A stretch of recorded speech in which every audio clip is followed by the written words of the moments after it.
got dreams and you know they matter. Be your own boss, climb your own ladder. That moment's getting closer by the day.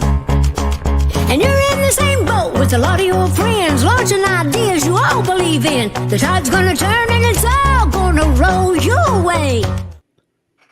Good afternoon, good happy week, everybody. Still 2 weeks left in the month. I'm a little under the weather. My son had the flu last week, but I did not catch it full blown. Knock wood. He's Mike. I'm Steve, and we're here to I guess what are we gonna do this week? There's been a lot of positive things that have happened that will affect us in better ways, but it's not done at all. The fight's not over. It's right. That cake is mixed, but it's not baked. Yeah. So I don't know. You hit on something today that I think that we should mention, because I don't even think we've ever talked about it really before. Is that this isn't just a local problem. This isn't just a United States problem. This is becoming a global issue about self-employment. Yes. And I think we should talk about that, because I think this, I know with my podcast, people in other countries hear it, but even people who are in this country from other countries hear it and they relay it back home, and that's good stuff. So I don't know how can we, since we haven't really got into this, where to start with the global push to have non-self-employment, which is just crazy to me too, because you look at countries like Switzerland. You can't move there unless you are self-employed, because the tax is so high. I mean, like you couldn't afford it unless you're a millionaire and you are self-employed. Well, let's just start from start. Is that I think a lot of people in America, many of them, plugged into politics and thinking about things, think that maybe these fears of America's freelancers are grossly overblown. That's not really the problem you guys think it is. You feel a threat to your career. Fine, we all feel a little anxiety, and we get the poo-poo treatment. I think we've gotten the poo-poo treatment here in Massachusetts that I've been watching for 20 years. Like, it's just not very many people. This is not important. They'll get a job if they want to, and there's so many excuses. Anyway, we need facts in order to refute that. And there are also some freelancers who think, it'll blow over, like we have crazes and we've just been through one and it's now over. So this will go away too. No, it's not going away. We have New Jobs America, which is our whole mission is defending self-employment. We have allies in Australia and in the UK, both English-speaking countries, and that's an important connection, is that throughout the English-speaking countries, there is an effort on behalf of what's called the International Labor Organization and all of their supporters to get rid of independent contracting and small business and the whole idea of the capable, self-reliant and self-managing workforce in all three countries, or how many count, but all three continents, to get rid of it entirely. It's just a nuisance. Organized labor can't make headway with it. It gets in the way politically, and it's a no-no, and we're going to abolish it. And they all talk together. They have the International Labor Congress, where everybody gets together and they give papers and they strategize on the best way to undermine freelancers. Now, you don't need much more proof than that there's something big going on here. And that is the liberal left socialist DSA, whatever it is, wants to take over the means of production. And we're producers. We produce 3 to 5 times the value of our income, and we do it every day. And they don't like that because it makes us feel like we're in control of ourselves, and they definitely don't want that. But when it's here in the United States, in no way is our voting system perfect, but in fact, we were talking about that just a second ago. But in other countries, it's so much different. I mean, are they really do they really have the I've watched many times in Europe how the parliament is going to take Uber to town and they're going to have so many fees slapped on them. I've been watching that news since 2018. I mean, little things have happened, but nothing. No, the big picture stuff they've ever talked about just cannot get through. At this moment, I would not trade our system for either of those other two systems. We do have checks and balances better than either of the other two countries. We have a Bill of Rights. We have a constitution that assures them. We have a document that we can relate to. Anybody in this country can read the Constitution and basically understand it. And there's a surprising amount of, as we just learned on November 5th, support for that Constitution. And it allows people to regularly interact with the government, as we do at elections, and have their say, and they don't have to have a reason for their say. They just have to vote. So I'm much in favor of how we do it.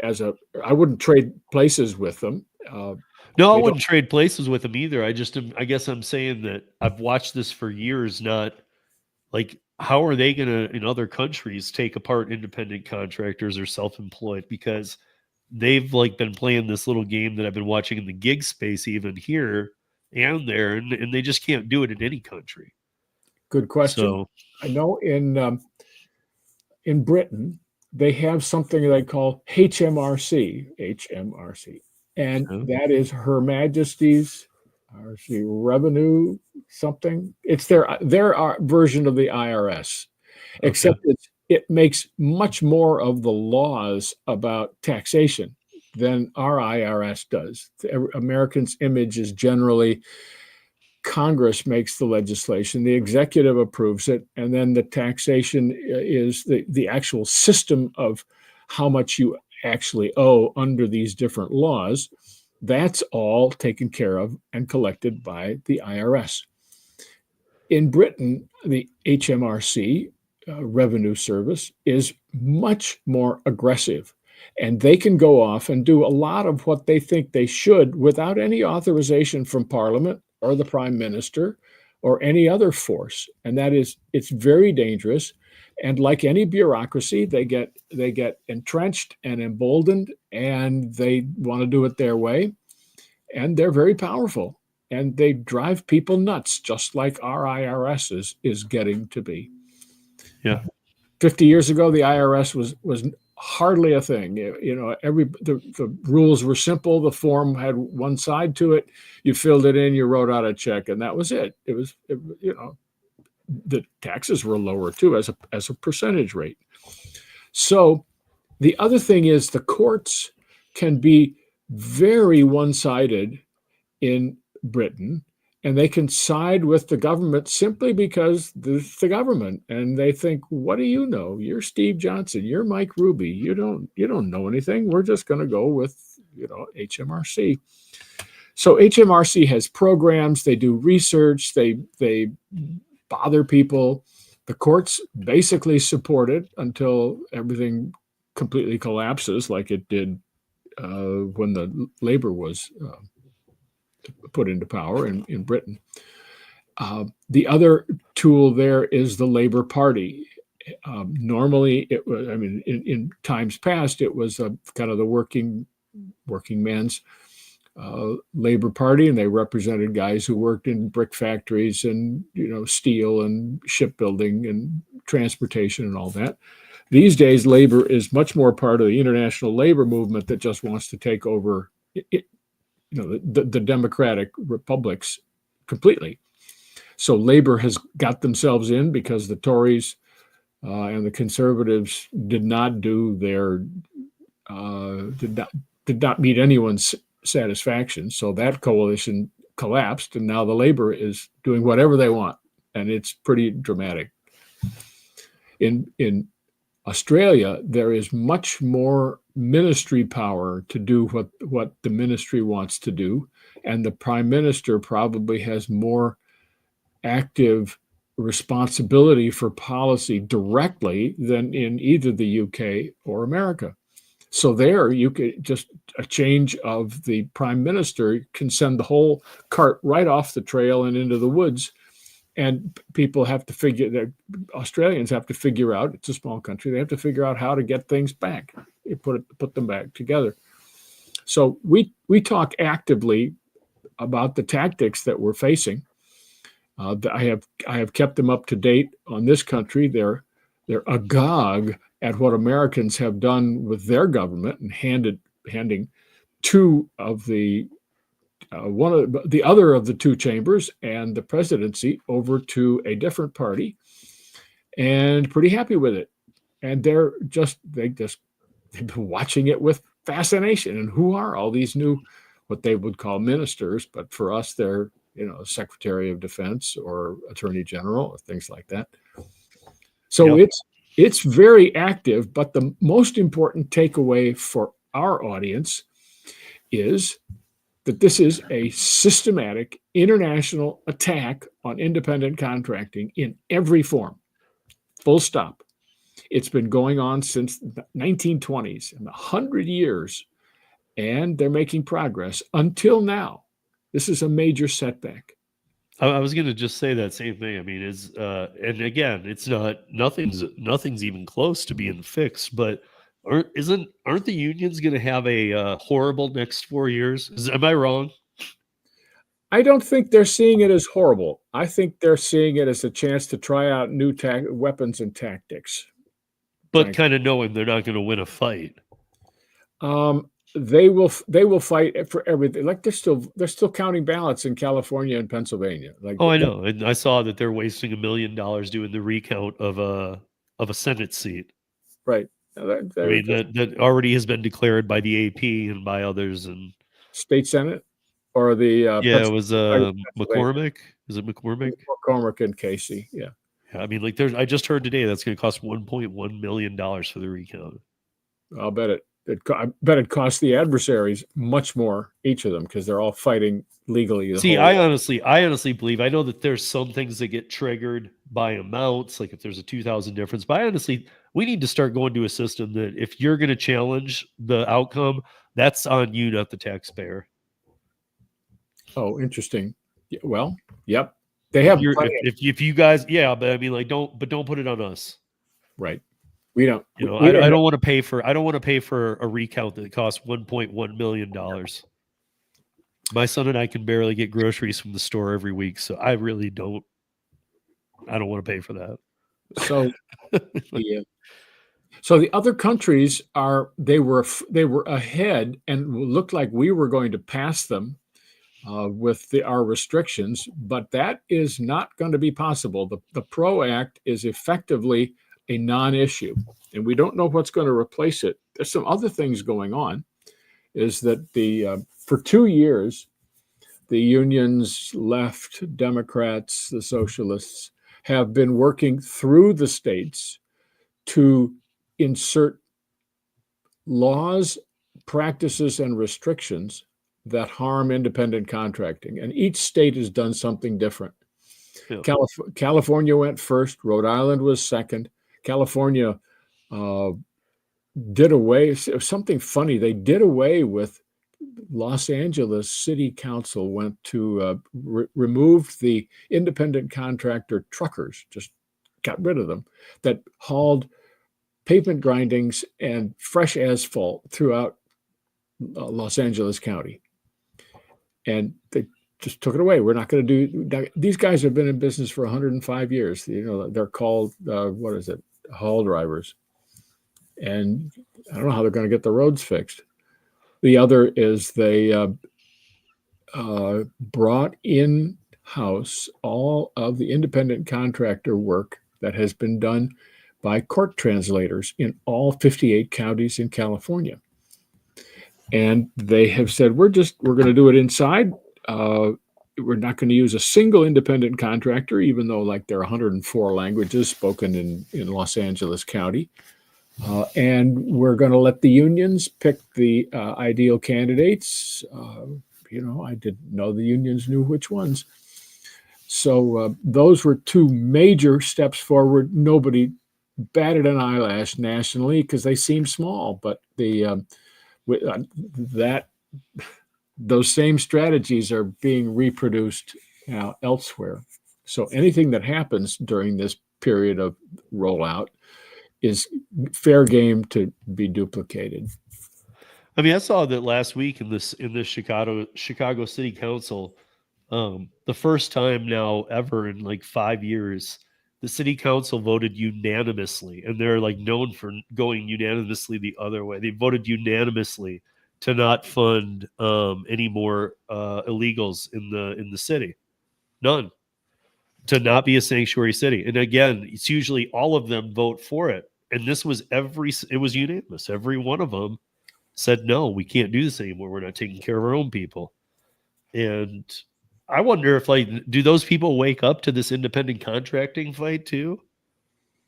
Like maybe they're just waking up. I'm not saying put the guard down yet or anything, but I think maybe they're waking up to other things too. Maybe they're like, hey, this is a problem. Hey, this is a problem too. Wait, why should we take away their rights to do that?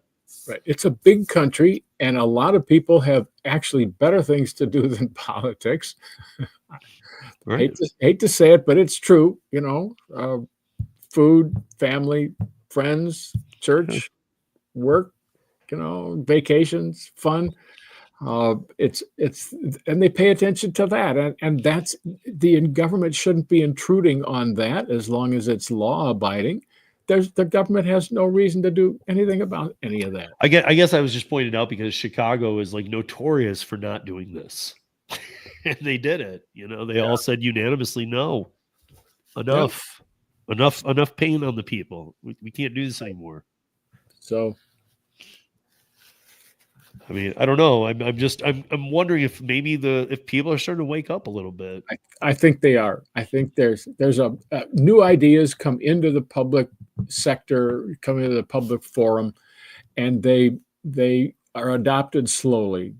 You know, look at the things that Trump in his first administration dumped all over China. No one knew why he was dumping on China, and then it turns out, oh, there's a bunch of mischief going on, and it's not in Americans' interests. And you know, it's still, we haven't even convinced half of the country, or he hasn't. I'm not doing it. He hasn't convinced half the country yet that China's actually a threat.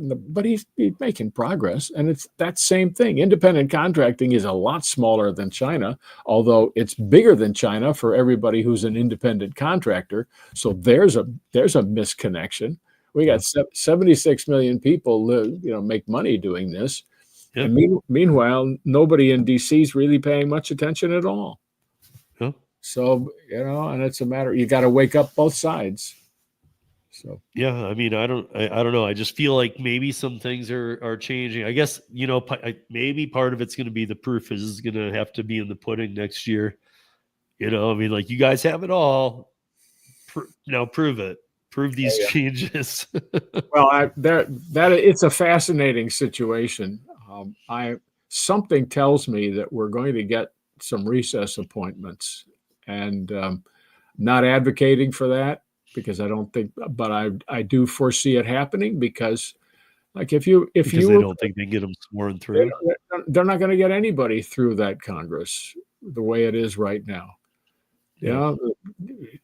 So, and I don't think it's good for the country. We've had a caretaker president for 4 years now. People have slowly, it's dawned on them that that's been happening. And now we're going to not give the tools to the new guy who got voted in so that we can continue to be confused. Well, everybody's watching internationally.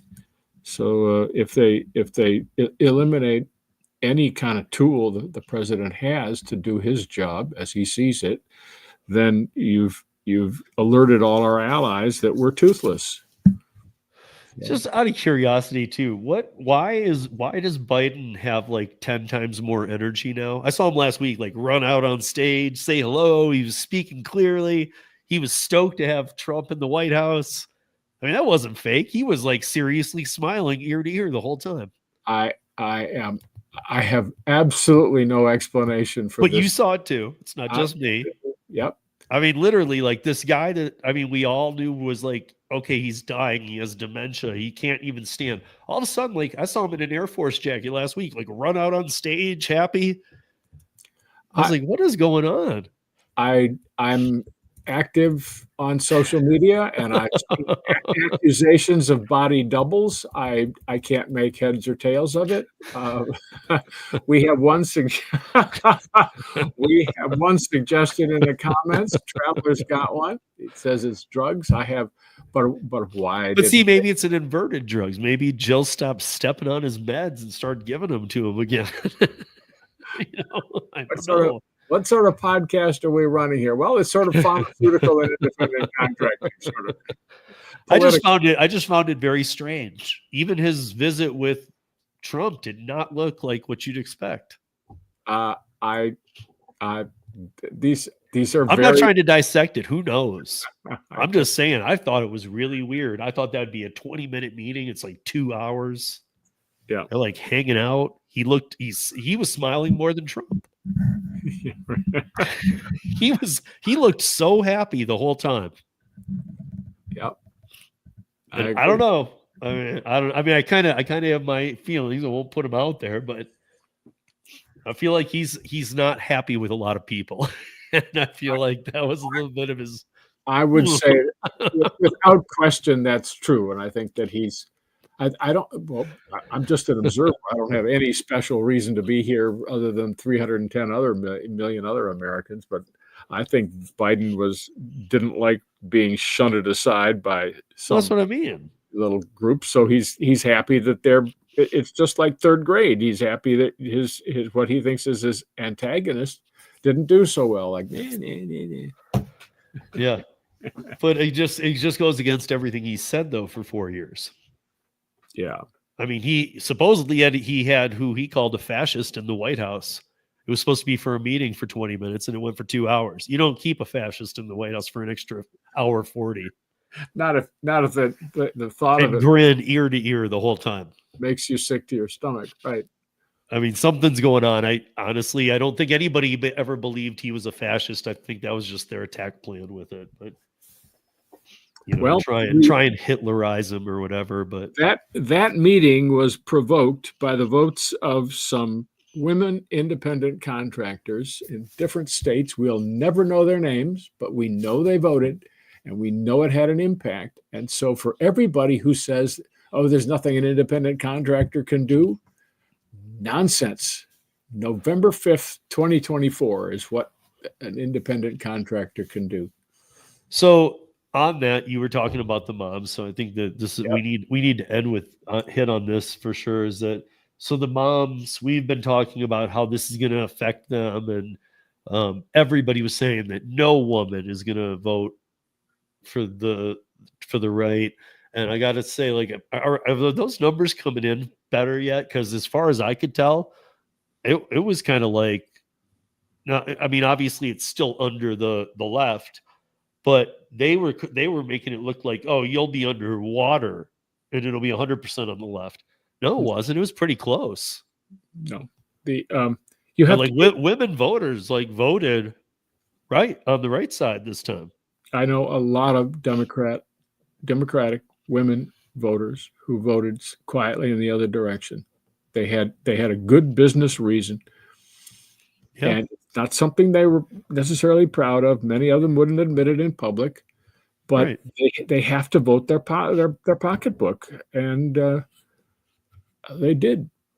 They just couldn't have it. And if they're moms, they've got a bunch more at risk, and a bunch less freedom of action for how to earn a living for their part of the family. So you can sort of realize there was a lot of vote cross, because Republicans can't do that election by themselves. And no, but I mean, there were so many ways to lose this one. I mean, I think people felt the momentum going in one way, but there was still the skepticism of it just won't happen though. But I think this became I hate to quote the right on something, but straight up, I think this became a too big to steal. You just couldn't steal this. I mean, how are you going to explain it? That and early voting by the Republicans seemed to have done it because they took away a major degree of freedom. They didn't leave a whole bunch of unvoted names and addresses on the roster with heavy voting. So it left the Democrats with much less to do. Meanwhile, the Democrats voters are kind of discouraged. They're looking at Trump. They're looking at their own offering. Many of the women were not happy with Kamala Harris. I'm sure some were. That's not the point. But she didn't animate whole sectors of the population to go out and vote for her. So we should. I don't even know. I don't necessarily put it all on her either. I'm not like, oh my God, look at what she did. I put it on the people because I don't think that she actually has the power. She was just a puppet told where to be, what to do, where to stand, how to be. And she doesn't have like enough humanism to her to like be animated enough to like sell anything real. Sort of a brand image that doesn't motivate you.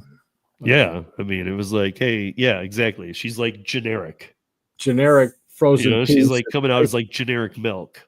Right. Nobody wanted it. They're just like no logo. Just I don't know. I mean, people can say it's this. I guess my point is they can say it's this, it was this.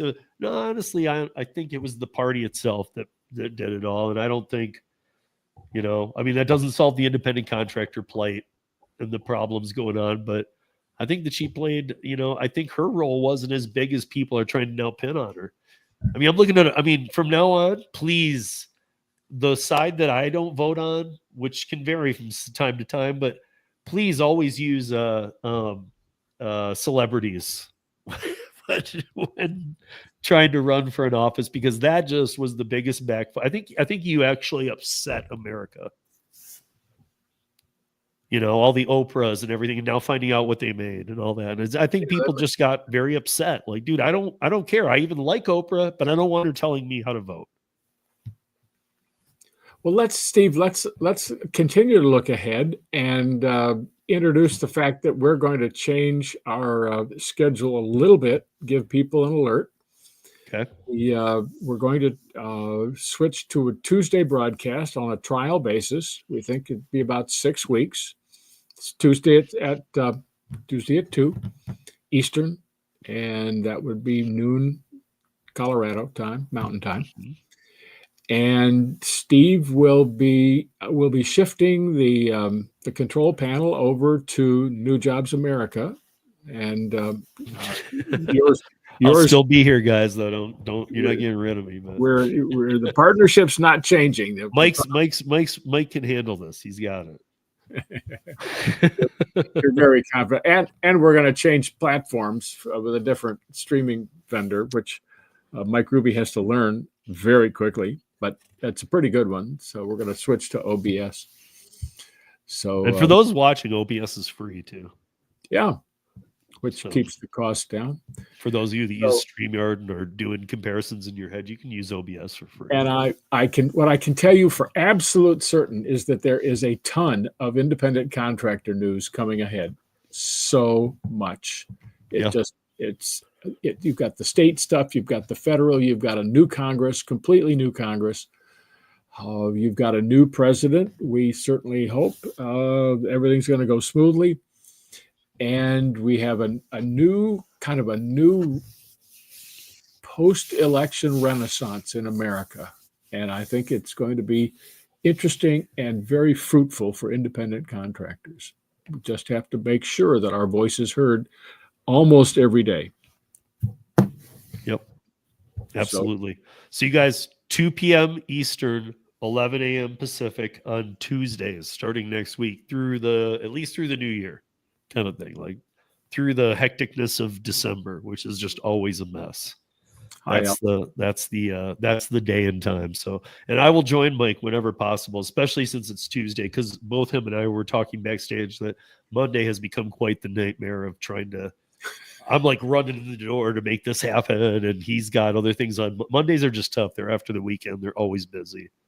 Even if my calendar doesn't look busy, by the time Monday starts, it just gets busy, and it just never stops. That's self-employment from front to back, in and out. Yeah, crazy. but I mean, like, even if it looks clear, and okay, I'll still be working on Monday. Monday just gets hectic before like 10 a.m.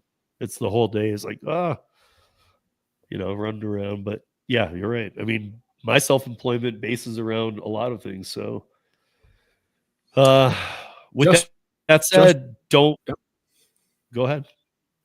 Yeah, it's still us here and you Yep. there, and we're going to stay with you. We're going to keep you up to date on all the news. We might try to sneak in an interview format one of these days, so to have a threesome. And we've got some outdoor shots planned, and there's new stuff coming. So we're very excited, and we hope you will be too.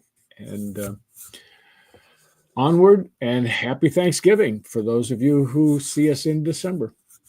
Well, we'll be here still next, one more week. next week. We'll be here. All right, guys. We'll see you back here next week. Thanks, everybody.